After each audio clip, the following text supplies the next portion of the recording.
साथियों, हमारे दुख, हमारे दर्द, हमारी परेशानियां हमारे साथ बहुत लंबे समय तक बनी रहती है। इन सब की जो वजह है वह परिस्थिति, हमारी सिचुएशन होती है, इसमें कोई दो राय नहीं है। लेकिन यह सिचुएशन, यह परिस्थिति बदल जाती है और हम फिर भी उन कष्टों को, उस पीड़ा को झेलते रहते हैं। ऐसा क्यों? साथियों, आज हम इसी क्यों का जवाब इस टॉपिक के माध्यम से जानेंगे। तो तब तक कहीं मत जाइएगा। चैनल को यदि सब्सक्राइब नहीं किया है तो चैनल को सब्सक्राइब कर लें, ताकि इसी तरह के टॉपिक जो हमारे जीवन से सीधे सीधे जुड़े हुए हैं आप तक सबसे पहले पहुंच जाए। और हाँ, अंत में अपनी राय, अपने सजेशन अवश्य शेयर करिएगा। साथियों, हमारे घावों की, हमारे दर्द, हमारे पीड़ा की हमारे साथ लंबे समय तक टिके रहने की वजह कहीं यह तो नहीं है कि इन्हें कहीं से सहारा मिलता हो। साथियों, बिल्कुल ठीक, इन्हें सहारा मिलता है बाहर से भी और अंदर से भी। तो चलो पहले इस हम अंदर के सहारे की बात कर लेते हैं। साथियों, हमारे मन का एक हिस्सा इन घावों को समय समय पर कुरेदता रहता है, अपने दर्द, अपनी पीड़ा में रस लेता है।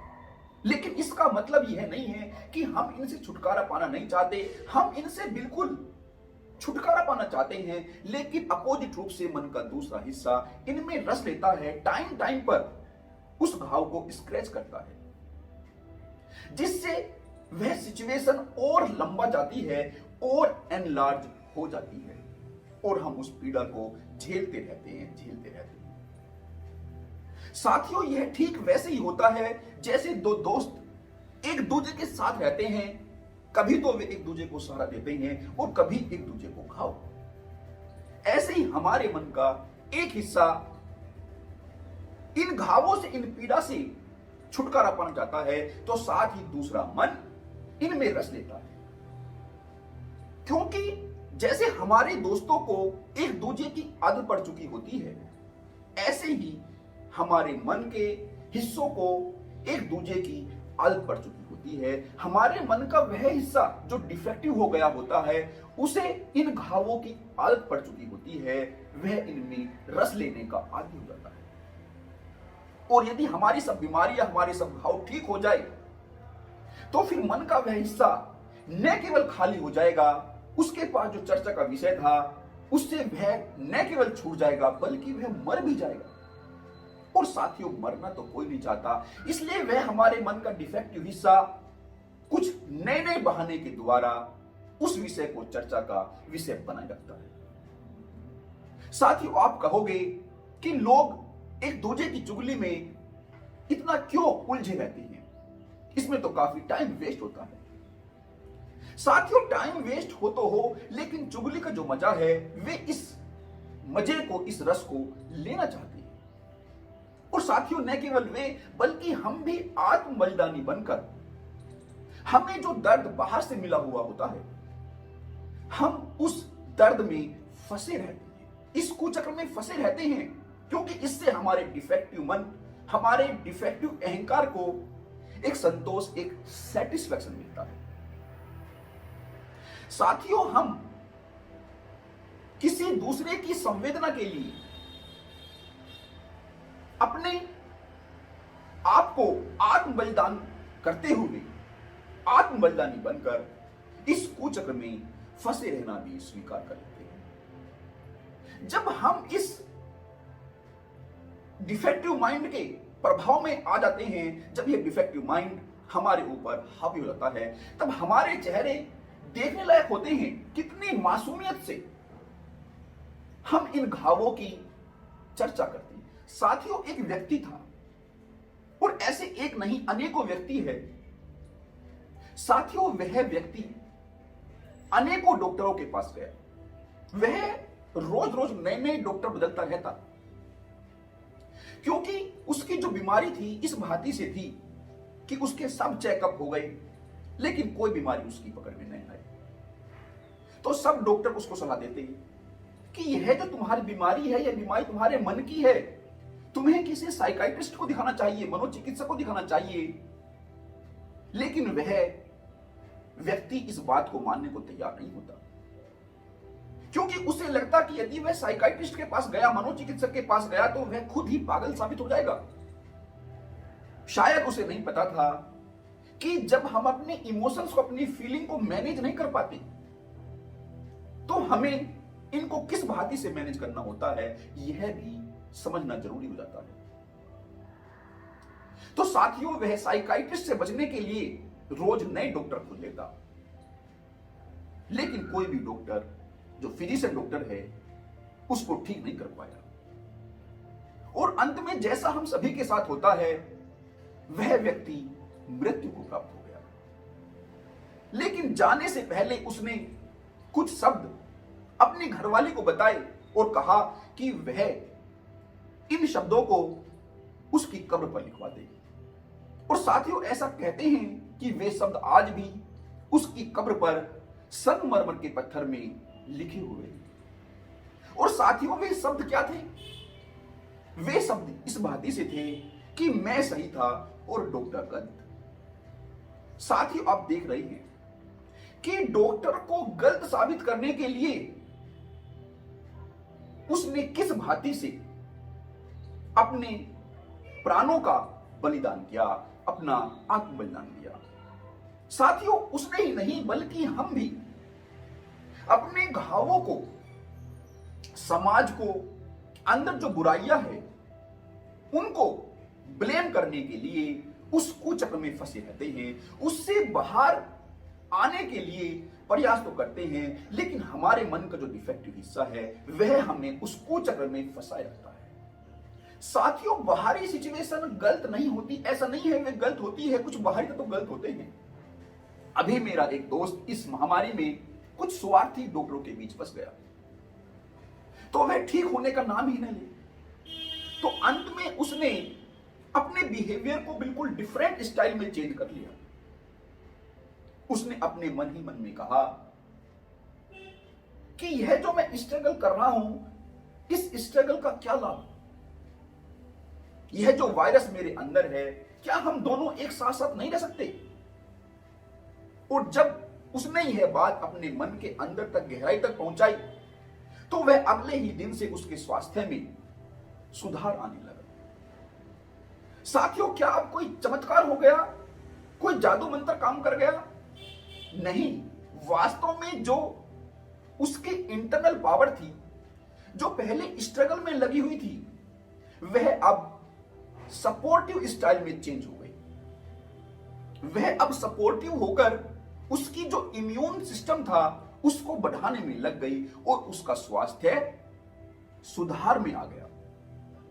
साथियों, इसका अर्थ यह नहीं है कि हमें मेडिसिन नहीं लेनी चाहिए, हमें डॉक्टर्स को नहीं दिखाना चाहिए। हमें अवश्य ही मेडिसिन और डॉक्टर्स को समय से दिखाना चाहिए।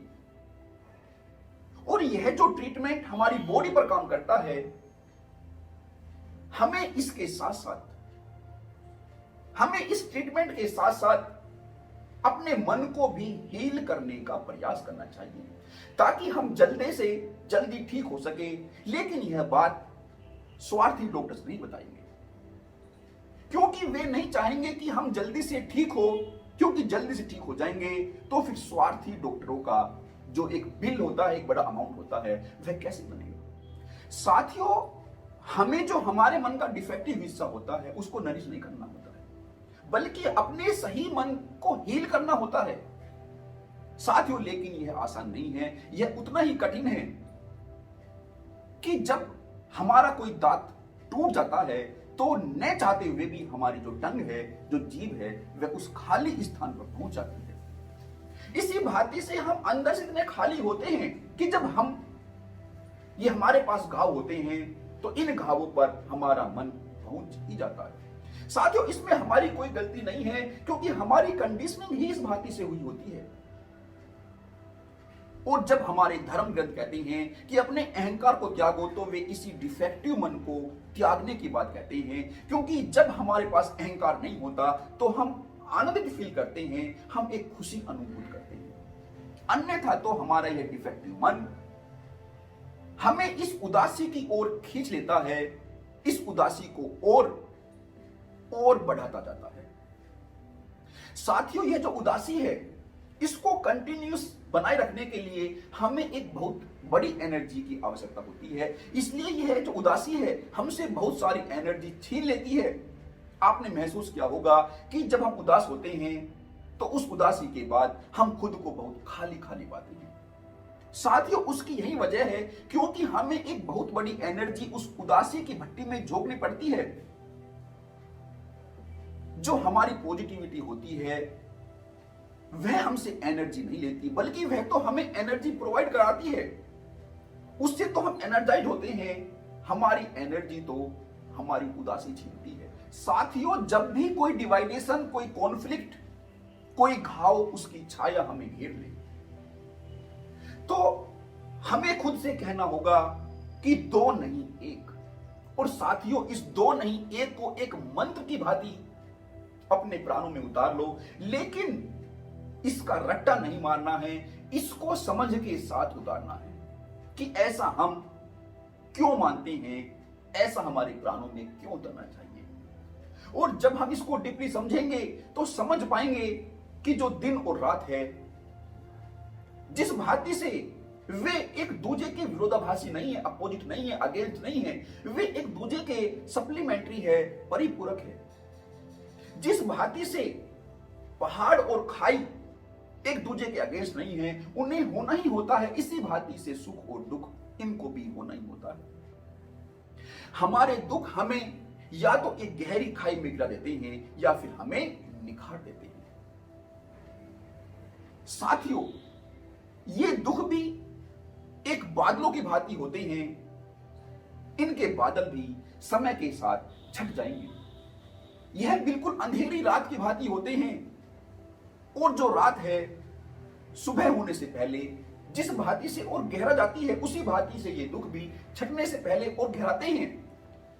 बस हमें हिम्मत नहीं हारनी है, हमें परेशानियों से हार नहीं माननी है, हमें नेगेटिविटी को अपने गले नहीं लगाना है। बस खुद पर, उस परमात्मा पर विश्वास रखना है। और जैसा हमारे धर्म ग्रंथ कहते हैं कि अपने अहंकार को त्यागो, तो हमें अपने जो डिफेक्टिव माइंड है, हमारे मन का जो डिफेक्टिव हिस्सा है, उस डिफेक्टिव अहंकार को त्याग देना होता है। और जब हम ऐसा करेंगे तो यह जो हमारा कदम है, हमारी स्पिरिचुअल जर्नी की तरफ एक अहम कदम होगा। साथियों, इसी के साथ मैं आप सभी से विदा लेता हूं और आशा करता हूं कि आपको यह टॉपिक अच्छा लगा होगा। साथियों, इसी तरह के टॉपिक यदि आप चाहते हैं कि सोसाइटी में उनका प्रसार हो, तो आप इस वीडियो को अपने दोस्तों, अपने रिलेटिव्स के साथ शेयर अवश्य करिएगा, क्योंकि इस तरह के टॉपिक जनरल रूप से ट्रेंड नहीं करते। कुछ बेहुदा एंटरटेनमेंट के नाम पर कुछ बेहुदा बातें हमारे माइंड में घुसो दी जाती है और फिर वे ही ट्रेंड करने लगती है। और साथियों, आपकी जो राय, आपके जो सुझाव है, वे मेरे लिए बहुत ही महत्वपूर्ण है। आप इस विषय में क्या सोचते हैं, अपनी राय अवश्य ही कमेंट बॉक्स में मेरे साथ शेयर अवश्य करिएगा। धन्यवाद।